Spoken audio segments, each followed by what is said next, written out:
Number 1. Lorraine left her new job at Microcircuit Corporation at 4 p.m. on March 9, 1979. She was a lab technician and had been working there for only a week. A co-worker dropped her off at the corner of Beverly Rancocas Road and Holly Lane in Westampton Township, New Jersey, less than a mile from her home in the 10 block of Whitlow Drive in Mount Holly, New Jersey, so she could walk the rest of the way. Lorraine's mother had offered to drive her to the bank to cash her paycheck after she arrived home. She was last seen at 5:15 p.m. while en route to her house. She apparently never arrived there, but her purse was found in the front yard. Her car was also at home. She wasn't driving it as she didn't have her license yet. Lorraine dropped out of Burlington County Vocational and Technical School in her junior year. She had been engaged to be married, but she broke up with her fiancé at Christmas in 1978. She liked her job and she was looking forward to getting her driver's license. Investigators don't believe she left of her own accord since she left all her belongings behind at home, including her paycheck. On the day of her disappearance, her mother was supposed to take her to the bank so she could open her own bank account. Investigators interviewed Lorraine's family members, friends and ex-boyfriends, but all of them were cleared from suspicion, and the authorities couldn't determine any reason why someone would want to harm her. After her disappearance, there were persistent rumors that she was murdered and her body dumped at a local construction site. Police were never able to substantiate the stories, however. They have a person of interest in her disappearance, but this individual has never been charged due to lack of evidence. Lorraine's case remains unsolved. Her family now lives in Alabama. Number 2. Eugene was last seen between 5:30 and 6 a.m. on August 12, 1984, in his hometown of Des Moines, Iowa. He was preparing to start delivering his morning newspaper route at the time.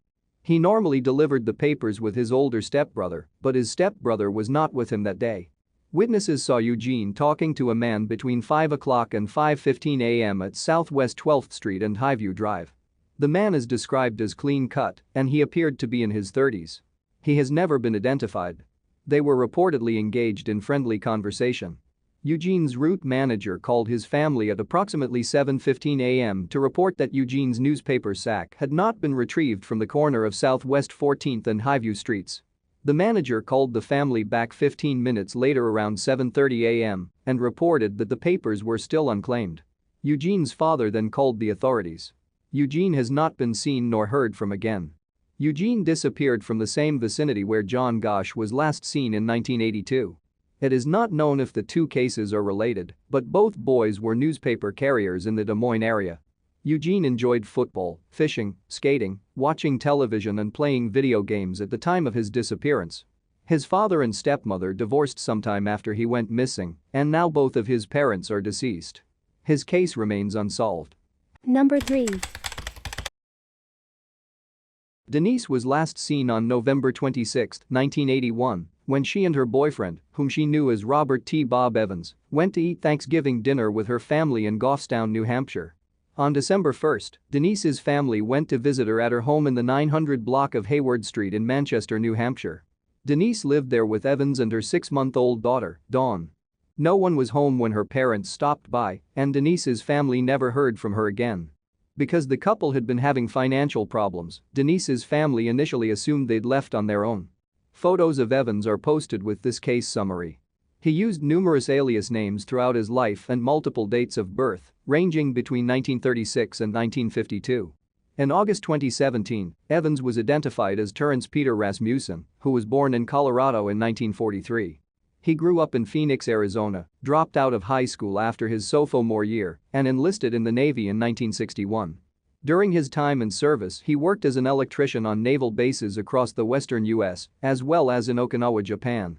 After his discharge in 1967, Rasmussen moved to Hawaii, married and had 4 children. He and his wife lived in Hawaii, Arizona and California during their marriage. His wife took the children and left him in 1973, and he dropped out of their lives. They last saw him in Payson, Arizona in 1975 or 1976 when he unexpectedly arrived at their home. He was accompanied by an unidentified woman at the time and said he was living in Ingleside, Texas. Rasmussen's family never heard from him again. Investigators know he was working in Houston, Texas in June 1978, and that same year he called a friend in Arizona and asked to borrow some money. He said he was working on a Texas oil rig at the time. He surfaced in New Hampshire in 1978 or 1979, using the Bob Evans alias and working as an electrician at the Wyombeck Mills in Manchester. He was a skilled electrician and mechanic, but became violent under the influence of alcohol. In 1980, he was arrested in New Hampshire and listed his spouse as Elizabeth Evans, but investigators don't know who that is. During his time in New Hampshire, Rasmussen lived just a few doors down from Denise Denault, who disappeared in June 1980. Investigators don't know whether he was involved in her case, but are investigating a possible connection. Authorities believe Rasmussen was responsible for the murders of a woman and girls, whose bodies were found in a wooded area near Bear Brook State Park in Allenstown, New Hampshire. A hunter found the bodies of the adult woman and one of the children in a 55-gallon metal barrel in 1985. In 2000, authorities found a second barrel nearby with the other two children inside it. All the bodies were wrapped in plastic and electrical wiring. They all died at the same time, probably between 1977 and 1981. DNA proved two of the girls, the oldest and the youngest, were maternally related to the woman, and isotope tests showed they had all probably had been living in New Hampshire or a nearby state for several years prior to their murders. DNA showed the other girl was Rasmussen's biological daughter, but was unrelated to the woman and the other two girls. The bodies were all unidentified until 2019, when investigators announced they discovered the identity of the woman and her two daughters. The woman was Marlies Elizabeth Honeychurch, age 24. Her daughters were Marie Elizabeth Vaughn and Sarah Lynn McWatters. Photos of Honeychurch and her children are posted with this case summary. They disappeared from Los Angeles County, California in November 1978, at age 24, 7, and 11 months respectively. At the time, Honeychurch was dating Rasmussen. The third child, Rasmussen's daughter, is still unidentified. A sketch of the victim is posted with this case summary. She was about 2 to 4 years old, with wavy brown hair and an overbite that may have been noticeable. Isotope tests indicate she was probably born in a sparsely populated area of the interior western United States or one of the Plains states, and she may have been of Native American ancestry. Between 1984 and 1986, Rasmussen was living in Los Alamitos and Cypress, California, using the name Curtis Mayo Kimball. He had stolen the real Curtis Kimball's identity in La Porte, Texas. He had a 5-year-old girl named Lisa, whom he said was his daughter. He said her mother was dead, but gave different accounts as to how she had died. A woman claims she babysat for Lisa and a 6-month-old girl in 1984 and 1985, when Rasmussen was living in Anaheim, California. He claimed he was the father of both of them and raising them alone. Investigators believe Rasmussen may have killed the infant, who has not been identified.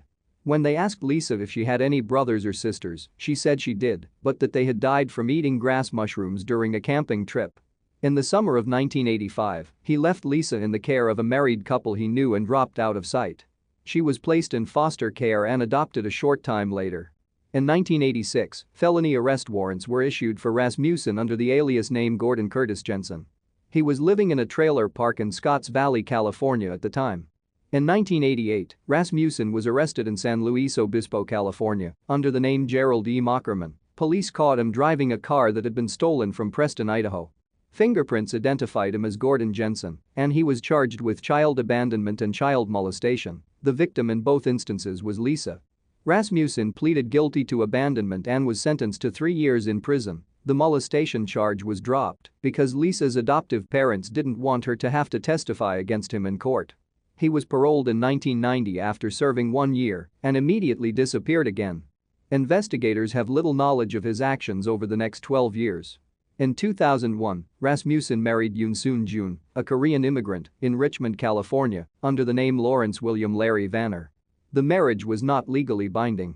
A photograph of June is posted with this case summary. Within a year he had killed her, partially dismembered her body and buried it under the basement of her home. In 2003, he pleaded guilty to her murder and was sentenced to 15 years to life in prison. He died there in 2010. Beginning in 2003, authorities began trying to identify Lisa. They had determined Rasmussen was not her father. In 2014, they entered her DNA into an online database to connect her with her biological relatives. In 2016, the database linked her to a cousin of Denise's, and Lisa was able to confirm that she was Denise Bowden's daughter and her real name was Dawn. She has no memories of her mother. It was only after Lisa's identity was confirmed that authorities made the connection between Rasmussen and the 4 unidentified Allenstown victims. He did some work for the man who owned the land where the unidentified victims were found, and in October 2016, authorities determined he was the biological father of the middle-aged child, the one who wasn't related to the other 3 victims. They also think he may have killed this child's mother. Authorities believe Rasmussen probably killed Denise somewhere between New Hampshire and California. She was not listed as a missing person until 2016. Her case remains unsolved. Number 4. Lobdell was a student at Wabash College in Crawfordsville, Indiana at the time of his disappearance. He was enrolled in a Latin American study abroad program through the Institute for Study Abroad through Butler University in Indianapolis, Indiana. The program sent Lobdell to southern Argentina, where he attended classes at the Universidad Nacional de Cuyo in Mendoza, a town just east of the Argentine-Chilean border. He arrived in Argentina on February 27, 2004, and last used his email account on April 7 of that year. Lobdell was last seen on April 8 at a park in Bariloche, a ski resort town in the Andes Mountains in the province of Rio Negro, Argentina. He was on spring break at the time and traveling the country. An American couple say they saw him on his way out of the park and that he told them he would catch a bus back to downtown Bariloche. On April 9, the day after he was last seen, Lobdell withdrew $36 from his Argentinian bank account through an automatic teller machine, ATM. He has never been heard from again. He was supposed to return to his host family's home on April 11, but did not. He was reported missing on April 15 when he failed to return to his university for classes. When the police began investigating, they found Lobdell's passport, clothing and other personal belongings left behind in his hotel room, indicating that he only intended to be gone for a short time. Argentinian investigators believe Lobdell did not meet with foul play but instead drowned in Lake Gutierrez, which in the Andes Mountains near Bariloche. Lobdell's footprints were found around the lakeshore, along with his backpack, camera, coat, diary, and lighter. Police believe Lobdell got lost hiking back to the bus stop as darkness fell, developed hypothermia, became disoriented, and blundered into the lake. Lobdell was born in Indianapolis and graduated Franklin Central High School. He was majoring in political science with a minor in Spanish at the time of his disappearance and was a member of Wabash College's chapter of the Delta Tau Delta fraternity. He is nearly fluent in Spanish and is an experienced traveler in Latin America. He spent the summer of 2003 studying abroad in Ecuador. He was going to study in Spain in 2004, but his interest in Latin American politics and culture caused him to change his mind and sign up for the Argentinian program. Lobdell's loved ones describe him as a responsible and studious person who would not leave voluntarily without telling others of his plans. Wabash College has held a memorial service for him. If he did indeed drown, his remains have not been found. Although Lobdell disappeared in Argentina, the Charlie Project is profiling his case because he is an American citizen. His case remains unsolved. Number 5. Wells was on a trip from Haskell, Oklahoma to visit a friend in Bergen, New Jersey when she disappeared in April 1994. She stopped at the Pike Motel in the 1100 block of Harrisburg Pike in Carlisle, Pennsylvania on April 12 and called her friend from there at 7 p.m. She said she was going to eat at a McDonald's restaurant, then would go to bed. This is the last time anyone heard from Wells. Shortly after midnight on April 13, her friend went to the motel to meet her as planned, and there was no answer when she knocked on the door of her room. The friend summoned a clerk and they went into the room. Wells' room key, clothing and other belongings were inside. The bed didn't appear to have been slept in. There was no sign of Wells. That same morning, Wells' rented 1993 Plymouth Acclaim with Oklahoma license plates was found abandoned in a rural area on Route 274, 35 miles from the motel. It appeared to have stopped in its tracks in the westbound lane. The driver's and passenger's side doors were wide open, the vehicle was scratched and mud splattered, it was out of gas, and the battery was dead. Some empty soda bottles, a pair of shoes, maps and some French fries were inside the car. There were indications of criminal activity, including a small quantity of marijuana. Wells' change purse, containing a small amount of cash, was in a nearby ditch. Authorities checked the odometer on the car and discovered it had been driven 600 to 700 miles that couldn't be accounted for. Around Thanksgiving in 1994, the wife of Wells' married boyfriend claimed she had heard from her. Wells allegedly called the woman and said she had gotten married and wouldn't be coming home. This story hasn't been confirmed, and police don't believe Wells actually made the telephone call. Wells has a prior criminal conviction for forgery in South Dakota. She was unemployed and the single parent of a baby son in 1994. Her mother stated she was handling her life well and loved her child. It's uncharacteristic of Wells to leave without warning. Her family has had her declared legally dead. Foul play is suspected in her disappearance, which remains unsolved. Number 6. Burdick worked part-time as a clerk at the Barefoot Peddler Country Store, a convenience store owned by her cousin, on Florida Mountain in Florida, Massachusetts in 1982. The store was located on the corner of Route 2 and Central Shaft Road, just a few hundred yards from Burdick's family's residence. She had been working at the store for 3 years. Burdick's cousin called the store at approximately 8 p.m. on the night of April 17, 1982, to check on Burdick, who was scheduled to close the Barefoot Peddler an hour from that time. Burdick told her cousin that a customer had arrived while they were speaking on the phone and she would have to hang up to attend to the person. She has never been heard from again. Another customer entered the store approximately 40 minutes later and noticed that it was abandoned and the door was open. He was familiar with Burdick's family and called them to report her missing. Burdick's open book and half-empty soda were still on the store's counter, but her jacket from McCann Vocational Technical High School and her purse were missing. $187 had been removed from the cash register, but additional cash was still available underneath the counter. Burdick would have been aware of the extra money, but an intruder would not have known about its placement. Nothing in Burdick's life led authorities to believe she left of her own devices. Abduction was always assumed as the reason for her disappearance. One lead focused on an unidentified male who attempted to abduct a girl from the Williams College campus near Florida, Massachusetts that night Burdick disappeared. The intended victim managed to escape, but the attack took place approximately 40 minutes before Burdick was last seen. A police officer believed he spotted the alleged suspect's vehicle traveling towards Florida on Route 2 a short time after the Williams College incident, but the car and driver could not be identified. The Barefoot Peddler was located on Route 2, placing the suspect near Burdick's location at the time. It has since closed. Investigators received an anonymous letter, postmarked Boston, from a man stating that his daughter had been abducted and murdered by a man in North Adams, Massachusetts in 1995. Authorities are familiar with the suspect named in the letter and pleaded for the letter's author to come forward with more information. North Adams is near Florida, and it is believed that Burdick's case could have been connected to the mentioned suspect, but there is no evidence to support this theory. The writer remains at large, and authorities do not know if the note was a hoax. Burdick was a senior at McCann Vocational Technical High School in 1982. Her case remains open and unsolved. Number 7. During the early 1980s, Hugh was married to Diane Harlan, an eccentric woman who became known as the Dog Lady around Morro Bay. Hugh worked as a fisherman and sold fish around town. The marriage was troubled and the couple often argued. On October 13, 1982, the badly decomposed body of a woman was found just off the beach at Morro Bay. She had been strangled with a dog leash. Hugh identified the victim as Diane based on pieces of jewelry found on the body.